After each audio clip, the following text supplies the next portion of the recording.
Hello' মই এনেই expected card এটা বনাই চাইছোঁ চিভিল ডিফেন্সৰ। এইটো 2022 হয়। তাত 100+ পোষ্ট আছিলে চিভিল ডিফেন্স। তাত আনৰিজাৰ্ভৰ গৈছিলে 24.73 ফিজিকেল আৰু ফিমেলৰ এইটো মেলৰ হয়, এইটো ফিমেলৰ গৈছিলে 20.54। OBC MOBC গৈছিলে 21.94 আৰু ফিমেলৰ গৈছিলে 20.54। মেলৰ SC গৈছিলে 21.54 আৰু ফিমেলৰ গৈছিলে 20.54।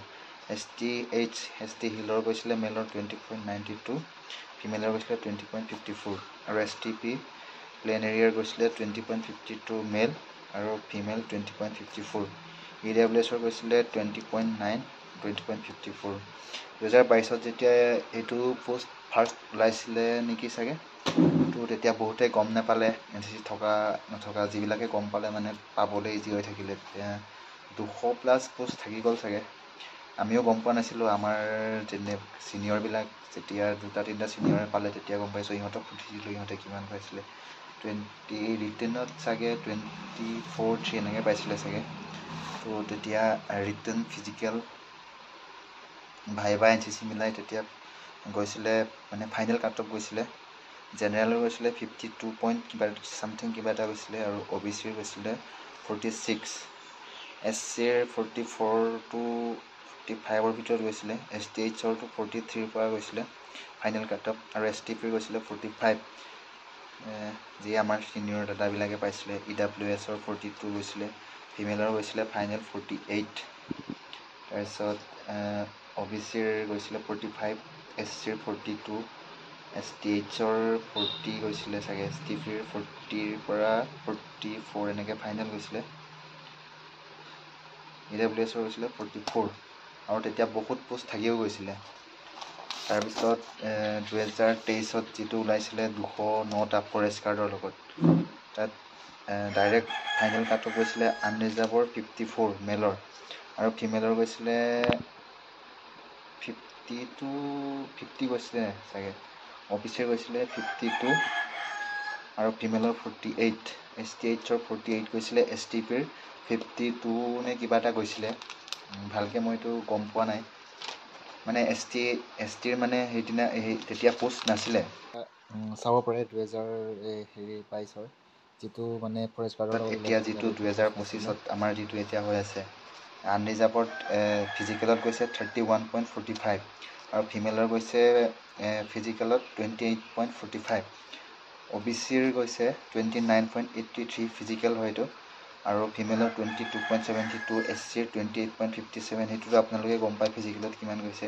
আৰু ইয়াত NCC ৰিজাৰ্ভেশ্যন আছে, যিটো আজিকালি NCCৰ মাৰ্ক নিদিয়ে। ABUBত NCC ৰিজাৰ্ভেশ্যন আছিলে 1%। 1%ত ABUB মিলাই 39টা পোষ্ট হয়।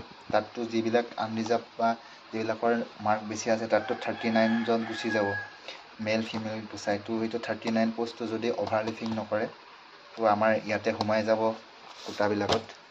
তো এক্সপেক্টেড আনৰিজাৰ্ভ এতিয়া কিমান যাব পাৰে? ফিজিকেলত 31.45 মেলৰ আৰু যদি এক্সামত 28+ আছে, ইয়াতকৈ কম যাব পাৰে বা বেছি যাব পাৰে।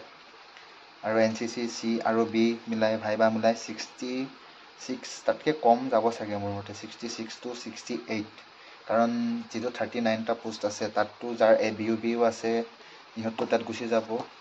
বাকী B আৰু C থকাও ইমান কেণ্ডিডেট নাই চাগে। আৰু বহুত যিবিলাকৰ ABUBত আহিছে বহুতৰ, আমাৰ ইয়াতো বহুতৰ আহিছে। আমাৰ অহা নাই বাৰু, মোৰ অহা নাই মানে। ফিমেলৰ 28.45 গৈছিলে জেনেৰেল। তাত যদি 25+ আছে বা NCC ভাইবা মিলাই 60 to 65 যাব চাগে। SCৰ 28.57 গৈছিলে ফিজিকেল আৰু এতিয়া ফাইনেল 25টো নালাগে চাগে SC কাৰণ ইমান কেণ্ডিডেট নাথাকাৰ নিচিনা হয়। আৰু NCC মিলাই 58 to 63 যাব পাৰে। OBCৰটো এইবাৰ বহুত পোষ্ট আছে। OBCৰ 29.83 আছিলে ফিজিকেলত। 25 আৰু 28ৰ ভিতৰত যদি আছে 58 বা 56 পৰা 60ৰ ভিতৰত তেওঁলোকৰ নাম আহিব চাগে। STHৰটো বহুত কমেই হয় আৰু ইহঁতৰ কেণ্ডিডেটো নাই ইমান। ইহঁতৰ পোষ্টবিলাক সদায় খালী হয় আৰু সদায় খালী হৈ থকাৰ পিছতো ইহঁতৰ ইমান পোষ্ট কিয় দিয়ে জানো। আমাৰ STPৰ বহুত কেণ্ডিডেট বেছি হ'লেও আমাক ইমান পোষ্ট নিদিয়ে। STHৰ 21.40 গৈছে, 23 ইহঁতৰতো এইটো 53 ইমান নাযায়, ইহঁতৰ পোষ্টটো আকৌ থাকিয়ে যায়, সদায় থাকি যায়, এইবাৰো থাকি যাব, এইটোতো কোনো কথা নাই।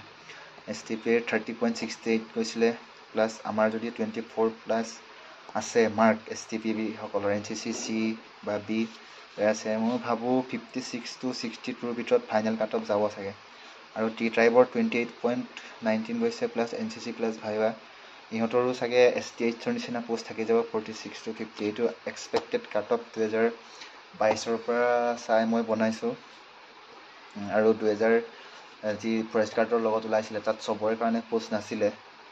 এইবাৰ STP ল'ৰাৰ কাৰণে 17টা, ছোৱালীৰ কাৰণে কেইটা পোষ্ট আছিলে জানো, তো সেইটো যাব পাৰে বুলি ভাবোঁ। আৰু যদি আপোনালোকে কোনোবাই যদি চাই কোনে কিমান মাৰ্ক পাইছে, NCC কি আছে, ABUB লগত আছে নেকি, কমেণ্ট কৰি দিব অকল চিভিল ডিফেন্সৰ।